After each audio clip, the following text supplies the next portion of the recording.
Assalamualaikum warahmatullahi wabarakatuh. Bismillahirrahmanirrahim. Alhamdulillahi rabbil alamin.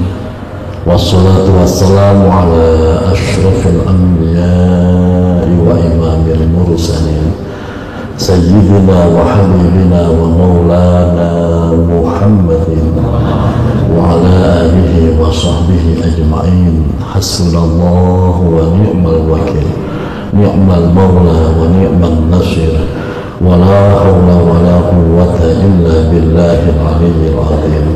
Allahumma anfa'na bima 'allamtana wa 'allimna ma yanfa'una bi rahmatika ya arhamar rahimin. Amin ya rabbal alamin. Al-Mukarramun seluruh pengurus DKM Masjid Jami Al-Farondo, Ketua DKM Bapak Haji Abdul Jabbar, seluruh para tokoh masyarakat, para sesepuh, Bapak Haji, Ibu Hajah, serta saudara tua saya Bapak Safruddin, penggiat majelis ilmu, Om Rio dan teman-teman, seluruh jamaah, mohon maaf kita disebut nama satu persatu tanpa mulai rasa ta'zim. Semoga senantiasa Allah sehatkan lahir batin kita, Allah tambah keberkahan hidup kita, Allah istiqomahkan kita di dalam kebaikan. Amin ya rabbal alamin. Alhamdulillah wa syukurillah, segala puji bagi Allah. Pada kesempatan malam hari ini kembali Allah kumpulkan kita di salah satu taman surganya Allah. Bapak Ibu yang dirahmati Allah, kita melanjutkan kajian kitab Nashaihul Ibad.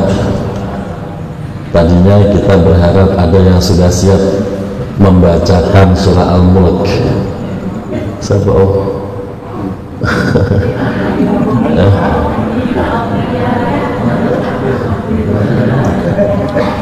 Kamus depan ya, disiapkan. Mas Agus belum siap? Masih nama ya? Ya, belum siap ya. Nah, kamus depan saya harap bisa ada yang membawakan satu persatu gantian, biar hafalannya makin kuat. Menghafal Al-Quran itu Pak, kalau cuma dibaca sendiri itu kurang kuat, tapi kalau sudah disimak, itu hafalannya makin nempel, makin kuat, jadi nggak gampang hilang kalau sudah disimak. Dan insya Allah itu hafalan akan kita bawa sampai kita mati, jadi modal kita. Baik, kita langsung ke kajian Nashaihul Ibad kali itu. Bismillahirrahmanirrahim. Maqalah 250 sekarang. Wal maqalatul khamsuna an Dhinnun al-Misri. Kullu khaifin haribun wa kullu ragibin talibun wa kullu anisin billah mustawhishun bil khalqi wa fi nuskhah atau wa fi nashatin mustawhishun an nafsih. Artinya makalah nasihat yang ke-50. Makalah, setiap makalahnya itu isinya 3 nasihat kali 50 berapa Bu? 150 nasihat sudah kita baca. Yang sudah kita amalkan berapa?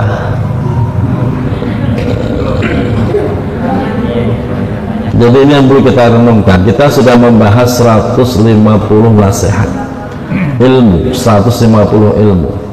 Yang kita amalkan berapa? Ada nggak 50%? Ini yang perlu kita pikirkan. Makanya setiap ngaji mohon kepada Allah semoga ilmu ini menjadi manfaat. Ilmu yang bermanfaat, saya sampaikan terlebih dahulu, seringkali ada kesalahpahaman dalam memahami manfaat. Ilmu yang bermanfaat itu bukan ilmu di mana Bapak bisa menularkan ilmu itu ke orang-orang. Ilmu yang bermanfaat jangan cuma diartikan ilmu itu bisa didengar banyak orang, tidak. Ilmu yang benar-benar manfaat itu ketika ilmu itu menambah hidayah, menambah iman pada diri kita, itu namanya ilmu yang bermanfaat. Kalau cuma begini Bapak ngaji di sini terus terus Bapak sebar luaskan di tempat lain, ngaji lagi, sebarkan ke tempat lain. Tapi kita nggak bisa mengamalkan untuk pribadi kita. Iman kita bukan nambah subur, hidayah kita juga tidak tambah besar, maka itu bukan sebagai ilmu yang bermanfaat. Nanti yang ada ujung-ujungnya kita hanya nyari popularitas, ilmu banyak disebarluaskan, jamaahnya makin banyak, tapi hidayah iman kita nggak nambah. Nanti ujung-ujungnya kita hanya bangga punya ilmu, bangga punya jamaah, ujung-ujungnya popularitas. Kalau itu yang kita dapatkan, maka kita menjadi orang yang sia-sia.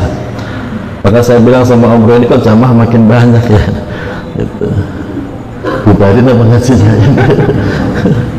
Semoga kita semua mendapatkan hidayah dari ilmu ini. Kita mulai makalah yang ke-50. An-Dhinnun al-Misri. Nasihat ini datangnya dari salah satu ulama hebat pada zamannya, yaitu Dhinnun al-Misri, ahli sufi, ahli thariqah, orang yang penuh dengan hikmah. Beliau memberikan nasihat kepada kita, kullu khaifin haribun. Kullu khaifin, setiap orang yang merasa takut, setiap orang yang merasa takut dengan sesuatu, haribun, itu pasti akan melarikan diri. Betul Bu? Siapapun kita takut binatang, kita akan lari dari binatang itu. Takut dengan musibah, kita akan kabur dari musibah itu. Takut sama orang, kita akan ngumpet biar gak ketemu orang itu. Artinya apa? Kita akan terus dalam pelarian, kecuali takut kepada Allah Subhanahu wa ta'ala. Ketika kita takut kepada Allah, justru kita akan berusaha untuk mendekatkan diri kepadanya. Sama-sama dalam pelarian, tapi beda. Kalau takut kepada selain Allah, kita lari, tapi lari dalam rangka meninggalkan, menjauhi. Dan pelarian semacam itu akan terasa sangat capek, sangat lelah, dan Bapak pasti akan merasa benar-benar menjadi orang yang tidak ada manfaatnya. Berbeda kalau kita takut kepada Allah, sama, kita akan lari juga. Lari untuk mendekat kepada Allah, lari untuk mendapatkan ampunannya, lari untuk mendapatkan rahmat dan barokahnya. Dan pelarian dalam rangka menuju Allah itu tidak terasa capek, yang ada nikmat yang luar biasa. Bapak sholat makin nikmat, Bapak zikir makin nikmat, Bapak baca Quran makin nikmat. Itu tanda-tanda bahwa pelarian orang itu benar-benar mendapat sambutan dari Allah Subhanahu wa ta'ala. Ada nggak orang baca Quran tapi yang ada capek mulu? Ada nggak Bu? Ada apa banyak? Diajak baca Quran itu capek aja bawaannya, males bawaannya. Diajak ngaji berat, bawaannya berat, padahal ngaji nggak sampai 1 jam kan kita, berapa menit? Paling 30-35 menit kita ngaji, tapi terasa capek, terasa berat, terasa males yang luar biasa. Orang yang seperti itu berarti belum mendapatkan sambutan dari Allah Subhanahu wa ta'ala. Tapi orang yang pelarian dia menuju Allah disambut oleh Allah. Dia ngaji ke sana kemari, dia baca ini, zikir ini, dia sholat malam, sholat duha, semua dikerjakan. Kadang-kadang yang lihat capek, tapi yang melaksanakan nggak ada capek-capeknya. Yang ada semakin nikmat, semakin bersemangat, semakin dia larut dalam cintanya kepada Allah. Itu tanda pelariannya disambut oleh Allah Subhanahu wa ta'ala. Bapak ngaji di sini capek nggak Pak? Bosan nggak Pak? Kita udah berapa tahun Bu? Setahun ya? Nggak pernah dirayain sih miladnya. Tahu. Kalau ibu bapak di dalam kebaikan terus merasa nikmat yang luar biasa, berarti di situ Allah menyambut kedatangan kita, dan itu anugerah yang luar biasa. Jangan sampai hilang tuh anugerah. Kalau sampai hilang, kita menjadi orang yang nanti capek sendiri. capek dalam arti nggak dapat apa-apa.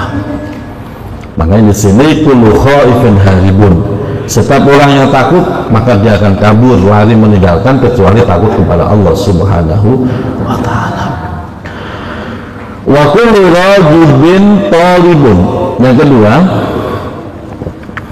wa kullu rajibin, dan setiap orang yang cinta dengan sesuatu, talibun itu akan terus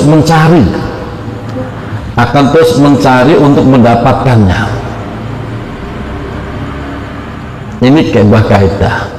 Apapun itu, Bapak cinta sama duit umpamanya, cinta nggak Pak?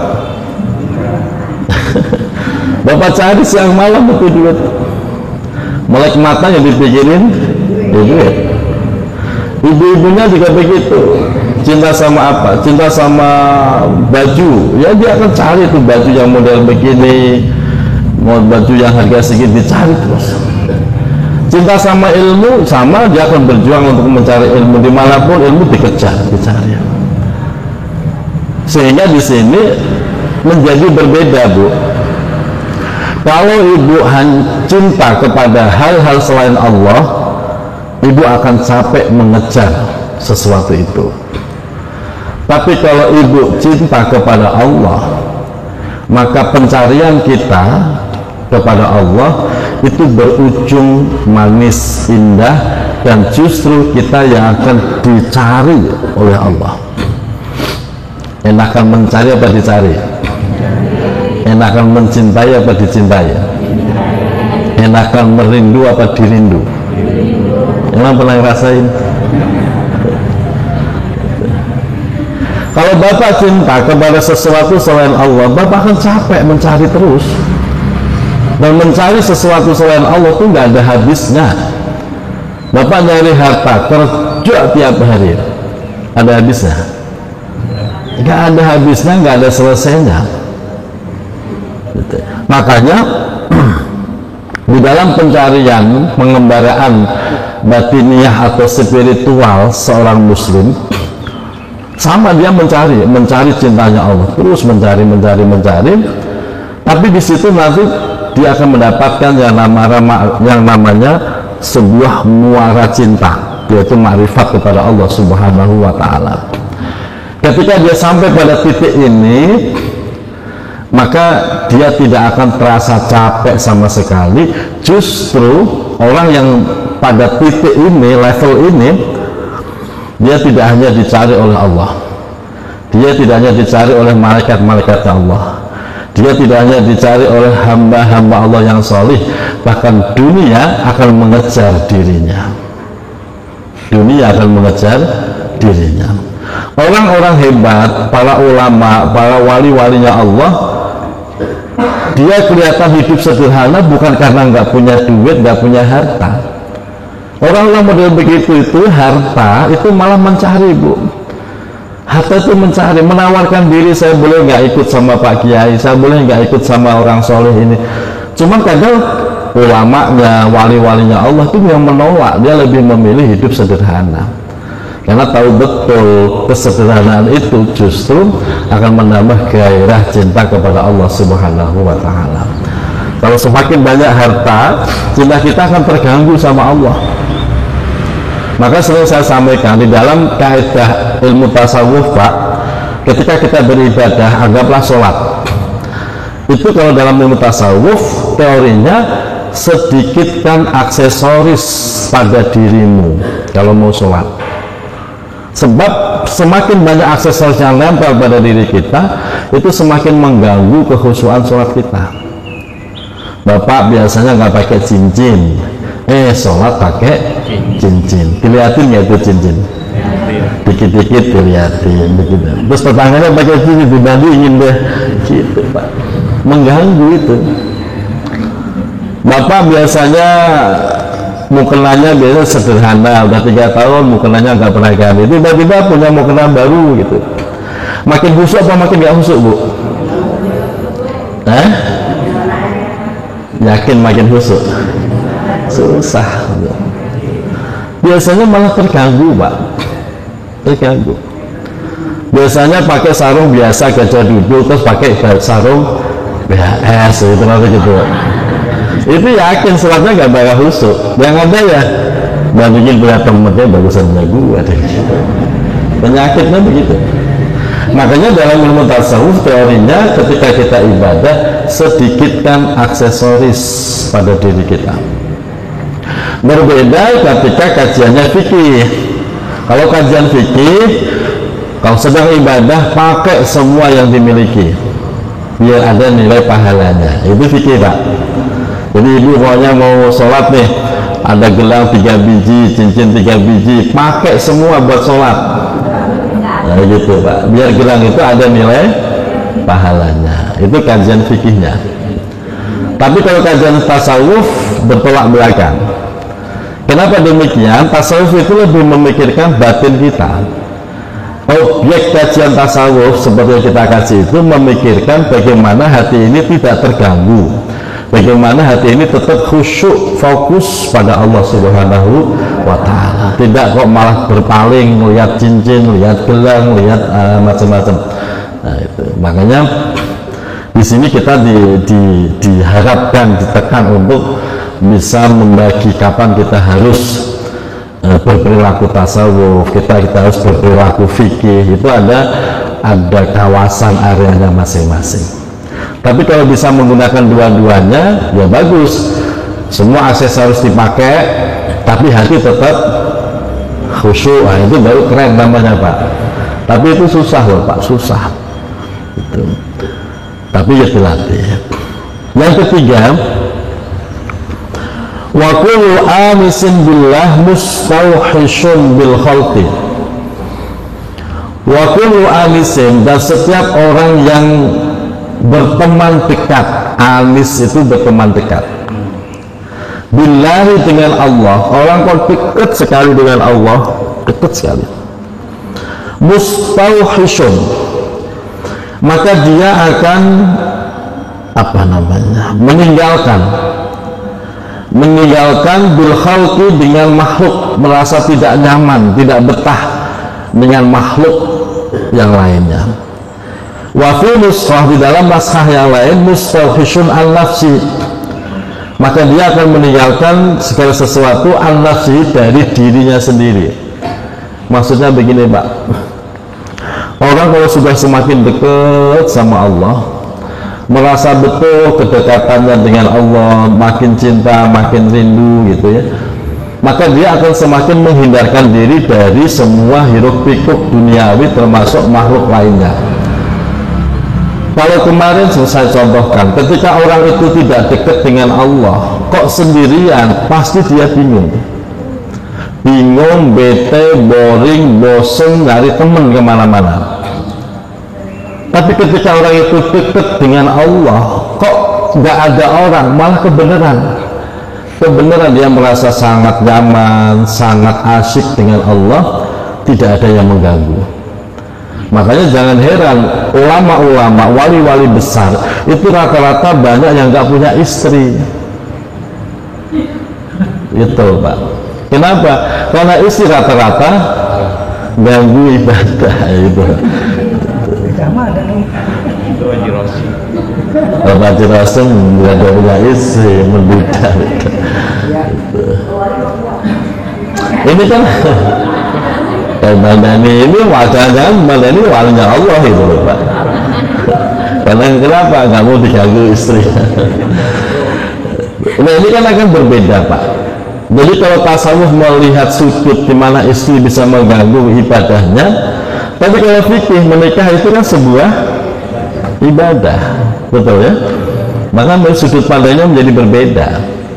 Kalau sudut pandang fikih, nikah ibadah, kerjakan, jangan menunda lama-lama, bahaya. Kalau Pak Josim jangan ditanya beliau. Kalau Pak Dudi ya ini dulu ditanya. Tapi kalau tasawuf berbeda, Bu. Tasawuf itu kalau sesuatu selain Allah, makhluk apapun lah, selain Allah itu kan makhluk, kok mengganggu ibadahnya, maka itu akan ditinggalkan. Termasuk istri, kalau perlu nggak usah punya istri, kalau memang istri itu dikhawatirkan mengganggu di dalam ibadah. sehingga banyak yang membujang. Termasuk Imam An-Nawawi, imam besar, bukan Syekh Nawawi ya, Imam An-Nawawi itu nggak punya istri. Ulama besar, karya-karyanya banyak sekali itu, karena memang udah asik di situ. Bahkan ada sebuah riwayat Imam Sibawayh ulama hebat, termasuk yang menciptakan kaidah-kaidah ilmu nahwu itu Imam Sibawayh. Karya-karya besar, dia punya istri, tadinya punya istri. Cuman istri merasa cemburu, nggak pernah diperhatiin, dia diperhatiin kitab, terus kajian, terus istri merasa diabaikan. Akhirnya istri gregetan, Pak. Ketika Imam Sibawayh pergi ke pasar untuk mencari sesuatu, kitab Imam Sibawayh itu dibakar sama istri. Istri berharap dengan nggak ada kitab ini, maka perhatian Imam Sibawayh tertuju kepada dirinya. Harapan istri begitu. Begitu sampai di rumah, kitab dicari nggak ada, istri ngaku, saya bakar. Kalau gitu kamu saya ceraikan, langsung 3. Nyesel nggak istrinya, Pak? Nyesel itu. Nah, artinya begini, pada akhirnya orang itu kalau semakin dekat dengan Allah, semakin rindu, ya akan begitu, Pak. Dia udah nggak butuh lagi dengan makhluk yang lainnya. Kalau toh dia harus bersosialisasi, ya sekedarnya saja sebagai makhluk sosial. Tapi dia lebih fokus kepada cintanya Allah Subhanahu wa Ta'ala. Kemarin ada pertanyaan, Ustadz, bagaimana mungkin kita bisa punya rindu kepada Allah sementara kita nggak pernah berjumpa dengan Allah? Bagaimana mungkin kita bisa rindu kepada Rasulullah padahal kita nggak pernah berjumpa dengan Rasulullah? Dia pikir rindu itu diawali dengan pertemuan. Kan begitu orang umumnya memahami, Pak ya. Rindu itu bisa terjadi kalau pernah ketemu, begitu kan?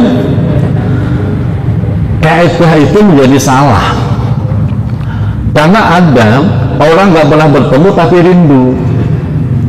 Yaitu tadi, kita nggak pernah berjumpa Rasulullah tapi kita rindu sekali dengan Rasulullah.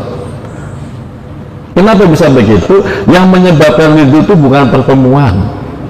Yang menyebabkan rindu adalah ketika namanya kau ukir di dalam hatimu.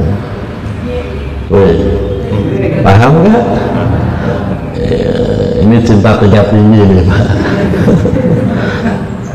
Yang menyebabkan rindu adalah ketika namanya kau ukir di dalam dengan tinta emas. Kita nggak pernah berjumpa dengan Rasulullah, tapi karena kita sebut terus namanya di dalam hati kita, ya Nabi salam alaika, ya Rasul salam, ya Habib salam alaika,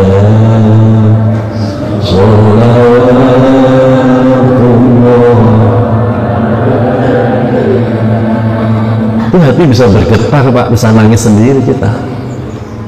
Kenapa bisa begitu? Padahal kita nggak pernah berjumpa, tapi namanya kita ukir di dalam hati. Maka itu menyebabkan rindu.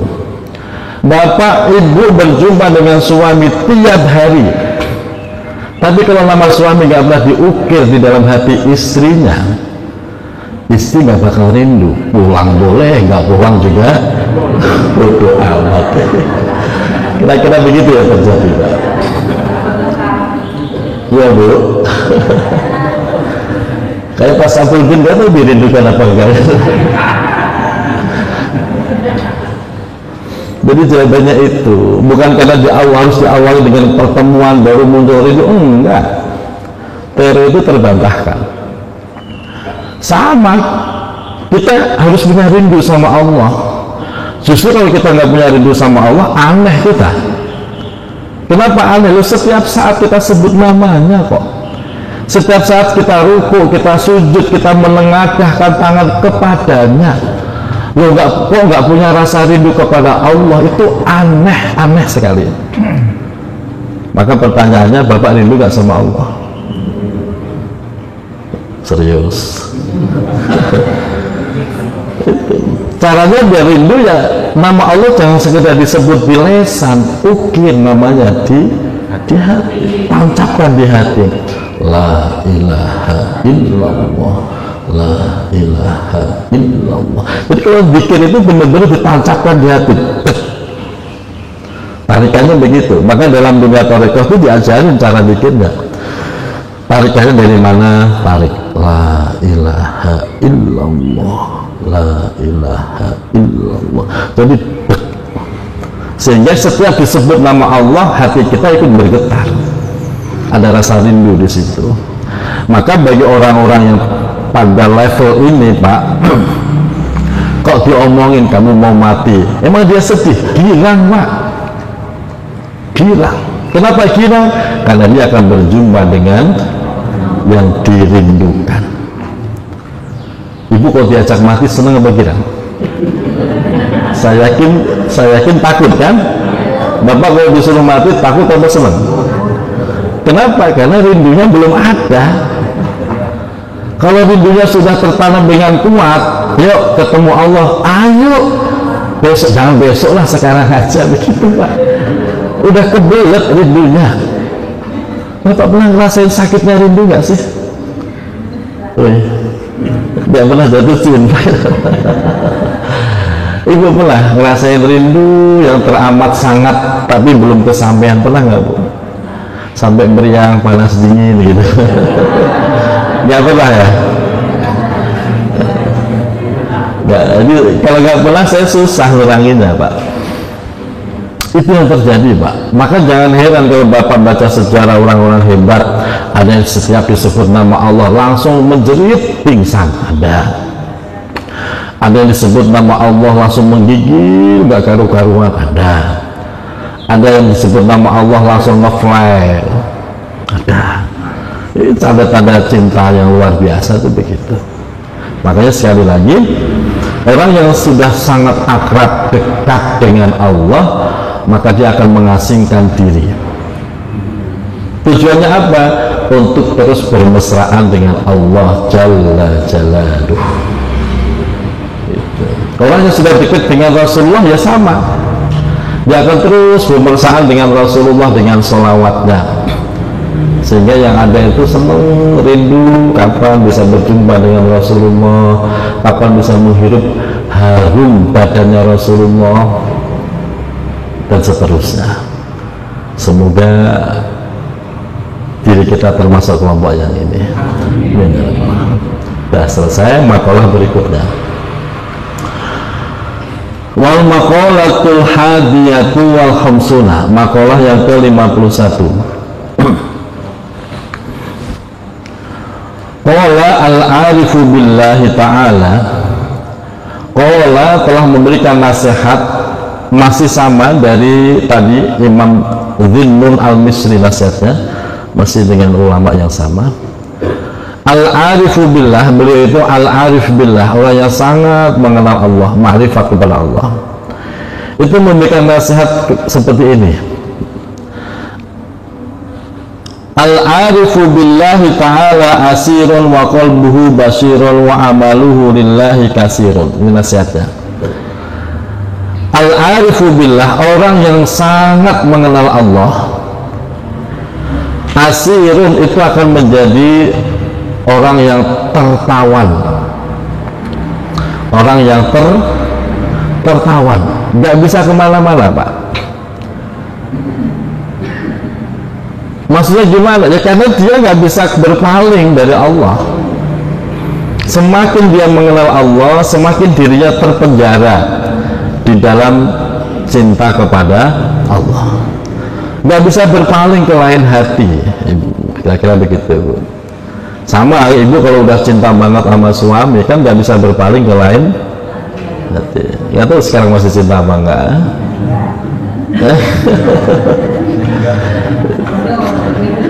Jadi kita tertawan gitu Pak,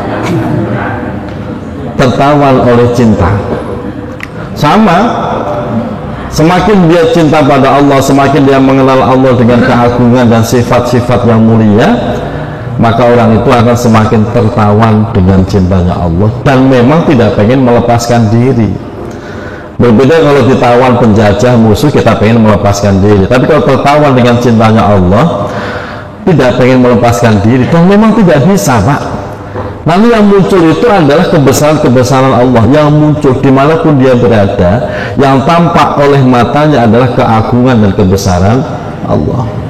Dulu kalau kita lihat orang maksiat gedek pengen nabok, tapi ketika kita mengenal Allah, lihat orang maksiat kita pengen nangis. Kenapa? Ya Allah, orang kok begitu, kasihan banget, begitu Pak. Tapi kalau belum mengenal Allah, kalau sudah makin mengenal Allah, kalau belum mengenal Allah, lihat orang bikin onar gitu, kita udah pengen nabok aja kan gitu, Ustaz Budir. Susah bilangin tabok ini, belum mengenal Allah.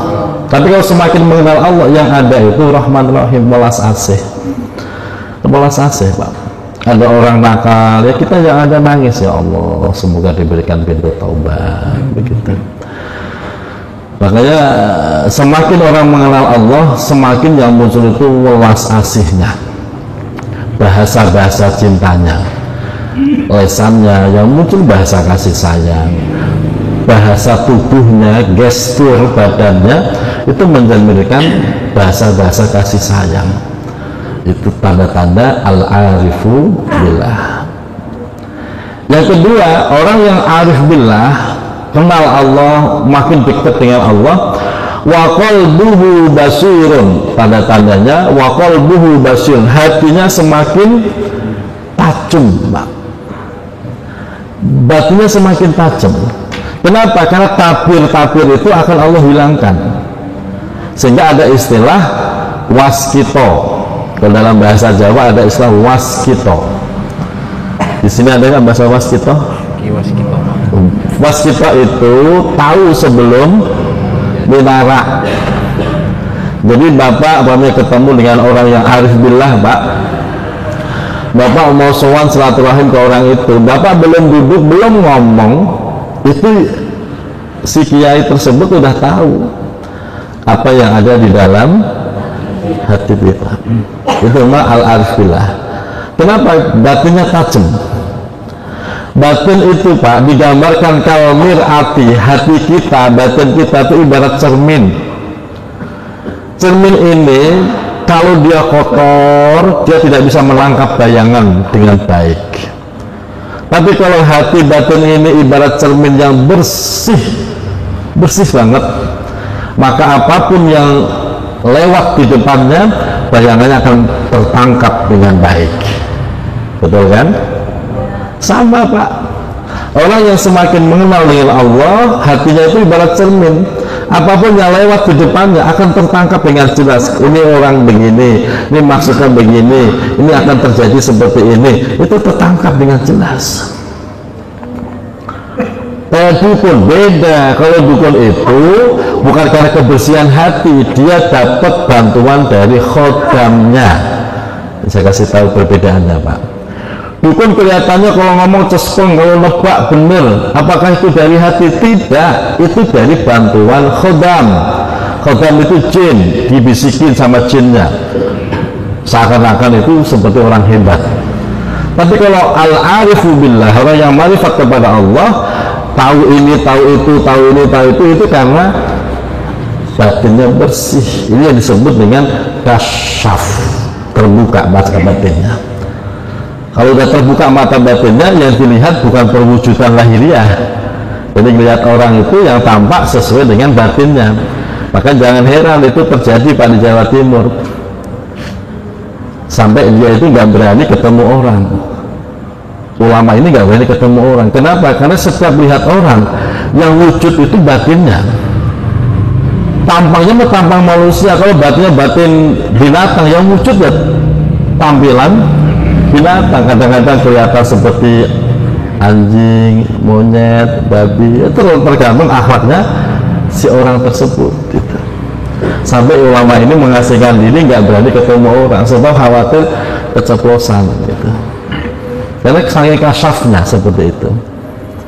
Nah itu wa qalbuhu basyun, hatinya tajam. Apakah kita bisa pada level ini? Bisa. Kalau batin ini terus diasah, dibersihkan, maka lama-lama tajam. lama-lama akan makin tajam. Karena sesungguhnya setiap orang itu punya batin yang sama, cuma yang membedakan bersih atau tidak bersih. Makanya saya sering bilang kalau Bapak Ibu ngaji di mana-mana, jangan semata-mata nyari ilmu, tapi niatkan membersihkan hati. Kalau hati makin bersih, pulang ngaji tambah baik. Tapi kalau ngaji hatinya nggak bersih, cuma dapat ilmu, pulang ngaji bukan tambah baik, malah jadi iblis. Jadi iblis. Iblis itu ilmunya banyak, hatinya kotor, itu iblis lah. Caranya gimana bersihin hati? Zikir. Zikir yang bagus, zikir yang benar ya. Terus setelah zikir, semua sunnah-sunnah Rasul dikerjakan, termasuk mudawamah alal wudhu, biasakan menjaga wudhu Pak. Itu satu cara untuk membersihkan hati. Karena sesungguhnya kalau kita mau telaah lebih jauh Pak, Islam itu semua mengajarkan bersih lahiriah, bersih batiniah, semuanya. Bahkan doa-doa yang kita baca itu pun mengajarkan lahiriah dan batiniah.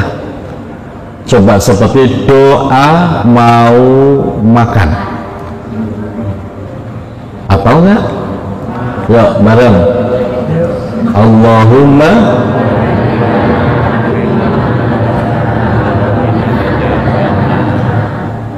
artinya apa? Nyambung nggak itu doa? Nyambung nggak itu doa? Coba kita pikir itu Pak. Kalau redaksi awalnya nyambung, doa mau makan, Allahumma ya Allah, barik lana, berikanlah keberkahan kepada kami, fima rozaqtana, di dalam setiap rezeki yang kau berikan kepada kami. Nyambung ya, karena kita mau makan. Tapi ya redaksi kedua seakan-akan nggak nyambung.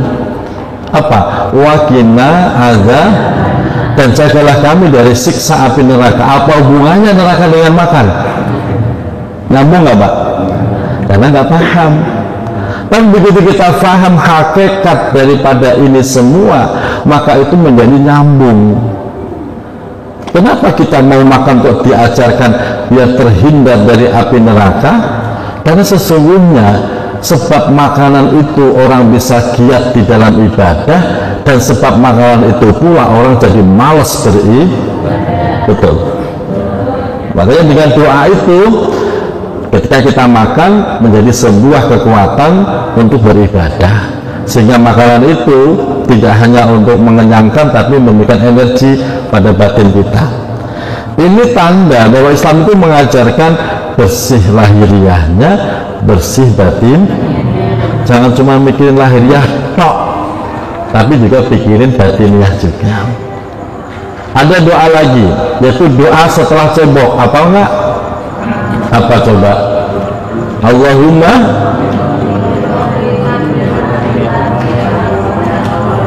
nyambung nggak Pak? Bapak kayaknya nggak pernah baca doa itu.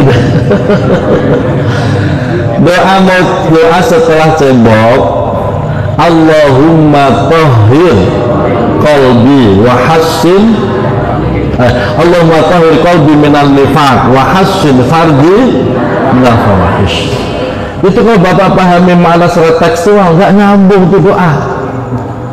Artinya kan begini Pak, Allahumma ya Allah tahhir qalbi, sucikan hatiku, minan nifaqi, dari penyakit-penyakit kemunafikan.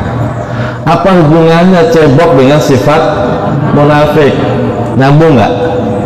Nggak nyambung, karena nggak paham. Berarti kalau udah paham nyambung.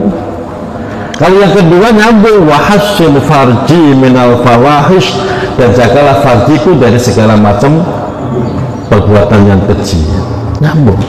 Tapi begitu tahhir qalbi minal nifaq, seakan-akan nggak nyambung. Kita kan cebok, yang disebokin apa? Farji kita kan. Kenapa kok malah urusannya dengan hati? Pernah terpikir begitu nggak Pak? Baca-baca aja.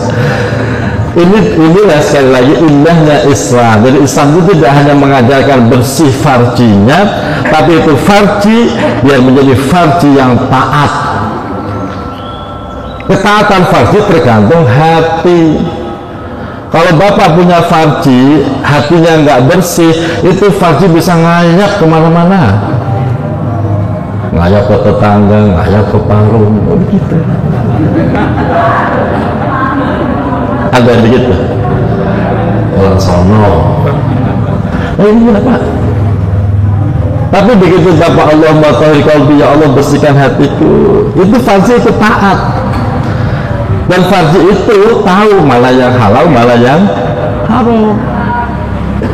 Jadi ujung-ujungnya kembalinya di hati, kebersihan hati. Dicoba pun sampai bersih, tapi hati nggak dibersihkan, itu farji tetap kurang ajar. Betul Om. Kenapa kurang ajar?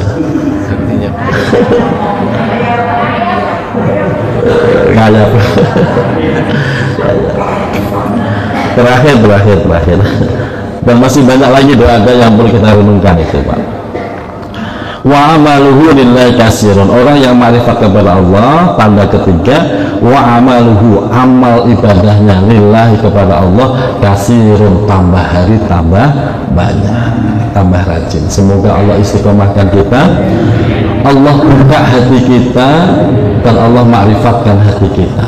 Amin ya rabbal alamin. Mohon maaf lahir batin. Assalamualaikum warahmatullahi wabarakatuh.